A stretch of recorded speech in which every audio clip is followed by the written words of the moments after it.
So just to remind everybody, I'm visiting the Kirkland office, and they said, you know what? Let's grab a video camera and just talk about a few things and have a little bit of fun and put these videos up on the web. So one of the things that we thought we'd talk about is a snippet. What are the different parts of a snippet? How do we choose which parts of a snippet to show? What gets shown? All that sort of stuff. So since we're up in the Pacific Northwest, it seemed fitting to try Starbucks and just talk a little bit about, walk through this snippet for Starbucks and what it looks like and talk through the different parts. All right, so the first thing that you'll see is the title.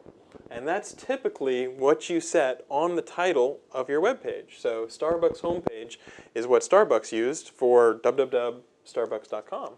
Now, in general, Google reserves the right to try to change the snippet and make it as useful as possible for our users. We're always doing all kinds of different experiments, like, is it more helpful to show 2 dots or 3 dots? Do you want to end with dots? Do you want to start with leading spaces? How do you find the most relevant part of a page to try to say, this is what we should be showing? But the majority of the time, you have a great deal of control about how things get presented. So in this case, Starbucks used the title Starbucks homepage. And just a quick bit of SEO advice for Starbucks, homepage, yeah, a few people might search for that, but I might say something like Starbucks coffee, because people are a little more likely to search for that. Anyway, okay, enough of the free advice for Starbucks. The next thing that you see is something we call the snippet. So in this case, it says Starbucks Coffee Company is the leading retailer, roaster, and brand of specialty coffee, da-da-da-da-da, on like that. Now, where does that snippet come from? It can come from many different places. Suppose, for example, we weren't able to crawl the URL. Maybe it was forbidden by robots.txt. Maybe for whatever reason it was down and we couldn't get a copy of it.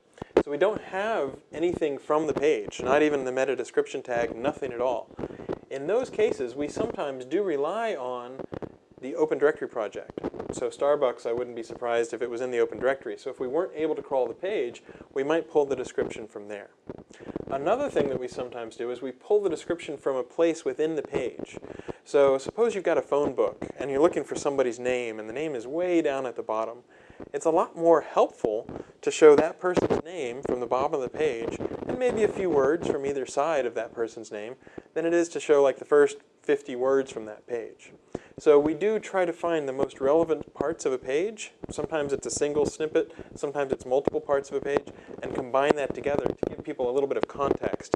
Is this page really what I'm looking for? But neither of those two, it's not the Open Directory project and it's not directly from within the content of the page body itself. In this case, I looked into it, and if you view source, this is the meta description tag. So we did a post on the Google Webmaster blog just a little while ago that talks about how these snippets get picked. And it turns out you can use your own meta description tag. And in many cases, that's exactly what we'll choose to use as our snippet. Now you want to be careful because this is a very fine snippet, but maybe there's some other snippet that would convert better. People would read it and say, oh, I really want to click through and find out more about that. So you can experiment with different meta descriptions and see, does one description get more clicks? Does one convert better? Things like that. But we do use several different sources of data when deciding how to pull things into a snippet. In this case, Starbucks is also a company. So we show we call it a plus box, where if you want, you can click and you can expand and you'll get a stock chart for Starbucks. So you can see whether they've been doing well in the market or not. There's a lot of these different options. For example, if you have an address on your page, many times we'll show a plus box and say, view a map of, and then you can have your address. And we're always looking for new ways to surface interesting data. If you go to google.com/experimental, we do have views where you can look at search results on a timeline, search results on a map. You can even see all the search results with images and even measurements. So if you've done a search like koalas or koala bears, you can say, show me the measurements, and then it'll show you all the things like, oh, koala bears are 20 pounds and stuff like that. So it's really helpful. In general, whatever interesting information you have on your page that users would be interested in, we'll try to surface that or show relevant information like stock quotes and stuff like that. There's also something that's a little subtle that you might not have noticed, but we bolded the Starbucks, and that's because someone has done the query Starbucks. So oftentimes, if you do a certain query and those query words are on the page, we'll make them in bold so that people know, what you typed is actually on this page. So we know about stemming, we know about morphology, we know about synonyms. So if you type in car, we can sometimes return search results that have automobile. But that wouldn't be bolded, or it wouldn't be as likely to be bolded. What's more likely is whatever you typed in is what's going to be bolded. So that gives the user a little more information. It shows how relevant that page really is. Working down a little bit, you can see the URL that you're actually going to land on. 12K stands for 12 kilobytes, which is a relatively small page. That means it'll load pretty quickly. And then you see the cached link. So imagine, for example, that the site is down. Maybe you if you're the webmaster of a site, maybe you accidentally deleted it. Well, then you could look at the cache page and you could, recover the source of that page so that you could put it back up again. The cache page also has a really interesting feature. If you click on it, it will show you when we last crawled that page. So you can say, okay, well, today's October 7th. Look at the cache page. Oh, we last crawled this page on October 6th. And so you can see how fresh our search results are. Sometimes, if our results are very fresh, we'll even show a little indicator right on the snippet that says, we crawled this 17 hours ago, to let you know that it's especially fresh. Similar pages shows you related pages to Starbucks, so maybe other businesses or other pages you'd be interested in. And a lot of the times, if you're logged into Google, you'll see Note This. If you're a student or if you're doing research, this is really handy. It works with Google Notebook. And all it does is it says, save this off. As I'm doing my research, I want to save this result and be able to come back to it later and maybe aggregate all this stuff together on some research that I'm doing. And then this is really nice. Would actually be a little indented on the snippet, but what we call this is site links. There's a couple things you need to know about site links. First off, no money is involved. Somebody always asks, so did Starbucks pay money to get that? No, it's completely algorithmic. There's no money whatsoever.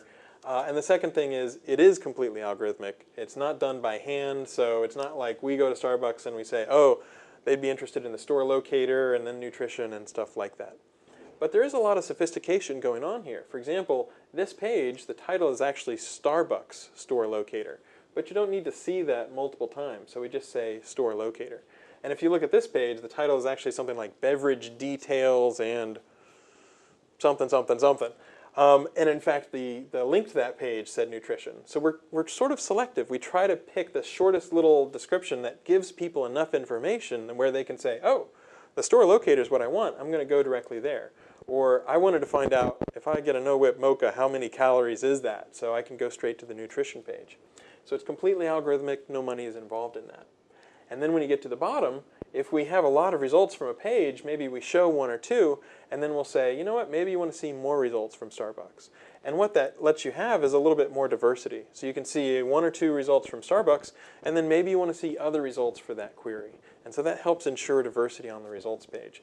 And at the same time, lets you dive deeper if you want to. So that's just a very quick tour of what a snippet is on Google, how we compute some of it, and hopefully it gives you a few ideas about ways that you can look at improving your snippets so that you can get more users and hopefully a few more conversions as well.